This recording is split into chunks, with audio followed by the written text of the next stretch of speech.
this time I want you, like it's magnetic. Super ikutin you, like it's magnetic. Assalamualaikum warahmatullahi wabarakatuh. Hai semuanya. Jadi di video kali ini saya akan menjelaskan tentang salah satu tokoh penting dalam sejarah Kesultanan Utsmani, yaitu Orhan Gazi. Saya akan membahas mulai dari biografi singkatnya, kisah perjalanan kepemimpinannya, beberapa kebijakan penting yang ia terapkan, hingga hal-hal yang bisa kita pelajari dari kepemimpinannya. Langsung saja kita mulai ke pembahasannya. Siapa sih Orhan Gazi itu? Orhan I atau biasa dikenal dengan nama Orhan Gazi adalah anak dari Osman I sekaligus Sultan kedua Turki Utsmani. Orhan Gazi lahir di Sohut pada tahun 1281 Masehi. Orhan memiliki perawakan yang tinggi, berambut pirang, dan bermata biru. Lalu bagaimana sih kisah perjalanan kepemimpinannya?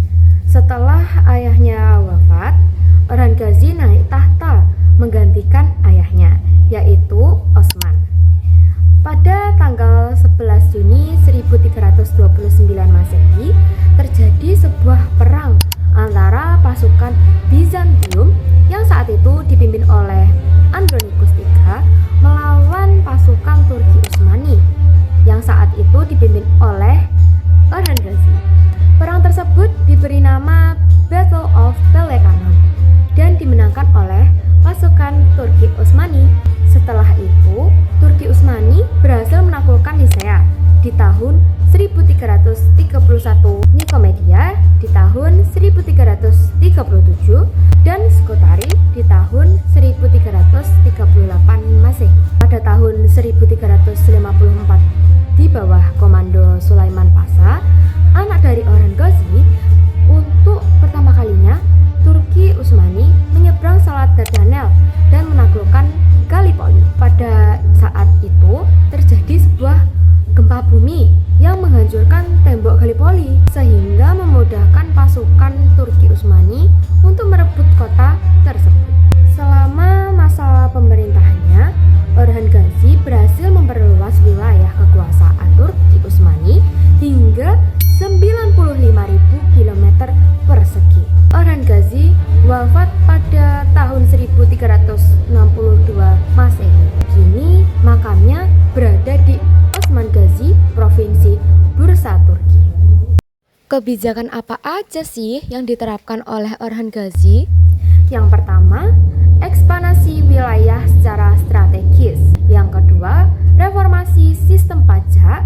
Yang ketiga, administrasi hukum yang lebih rapi. Yang keempat, diplomasi dengan kerajaan tetangga. Dan yang kelima, memindahkan ibu kota ke Bursa. Lalu inspirasi apa saja yang bisa didapatkan dari Orhan Gazi? Yang pertama, berkepemimpinan yang sabar tapi tegas. Yang kedua, berani ambil keputusan besar. Dan yang ketiga, berani melangkah pelan tapi pasti. Sekian yang dapat saya sampaikan. Terima kasih sudah menonton sampai akhir. Wassalamualaikum warahmatullahi wabarakatuh.